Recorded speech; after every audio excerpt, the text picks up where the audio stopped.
UP board के सभी छात्रों का मेरे इस यूट्यूब चैनल पर स्वागत है। भौतिक विज्ञान से रिलेटेड वीडियो हमारे चल रहे हैं इस समय। आज क्लास 9 और पाठ 2 बल तथा गति के नियम हम स्टार्ट कर रहे हैं। बल क्या होता है बेटा? बल वह बाह्य कारक होता है जो वस्तुओं की अवस्था में परिवर्तन कर देता है या करने का प्रयास करता है। जैसे कोई वस्तु गति की अवस्था में चल रही है, बस चल रही है, हमने बल लगाया, ब्रेक लगाया, उस पर विरामावस्था में आ गई तो उसकी अवस्था में क्या हो गया? परिवर्तन हो गया। गति की अवस्था में थी, ब्रेक लगाने से विरामावस्था में परिवर्तित होगी। तो बल क्या हो गया? बल वो बाह्य कारक हो गया जो किसी वस्तु की अवस्था में परिवर्तन कर देता है या करने का प्रयास करता है। आगे बढ़ते हैं तो हम पढ़ेंगे गति के नियम।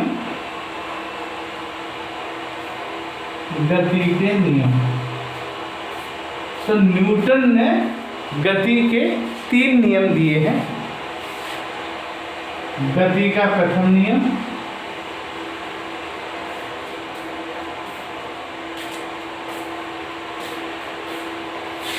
इस नियम को हम जड़त्व का नियम भी कहते हैं।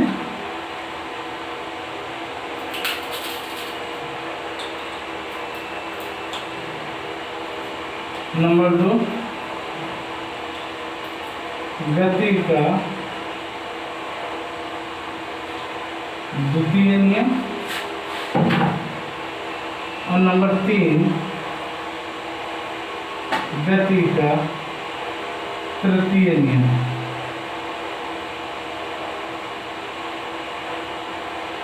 और इस तृतीय नियम को हम क्रिया प्रतिक्रिया का नियम भी कहते हैं।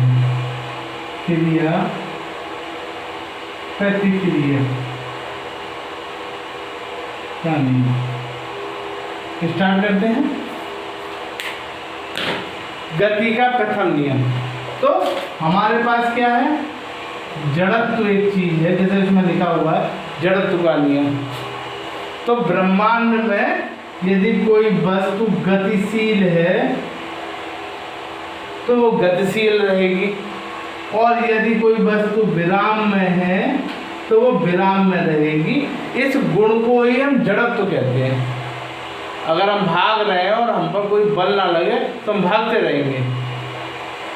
अगर हम विराम में है, जैसे पुस्तक रखी हुई है मेज पर, तो वो मेज पर पुस्तक तब तक रखी रहेगी जब तक कि उस पर कोई बाह्य बल लगाकर उसकी अवस्था में परिवर्तन ना किया जाए। तो वस्तुओं का वह गुण कि वो जिस अवस्था में है वो उसी अवस्था में बने रहेंगी जब तक कि उस पर बाह्य बल ना लगे।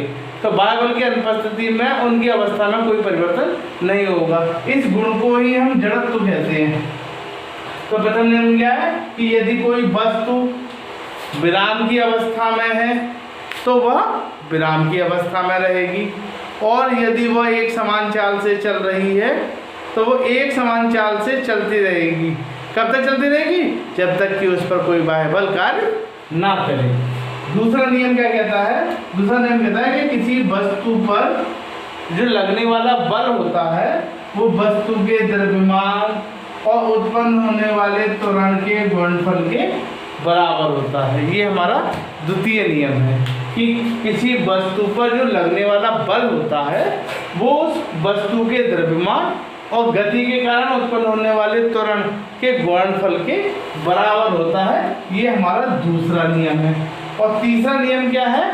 तीसरा नियम है कि यदि किसी वस्तु पर बल आरोपित किया जाए तो उतना ही बल प्रतिक्रिया स्वरूप दूसरी वस्तु भी प्रथम वस्तु पर आरोपित करती है।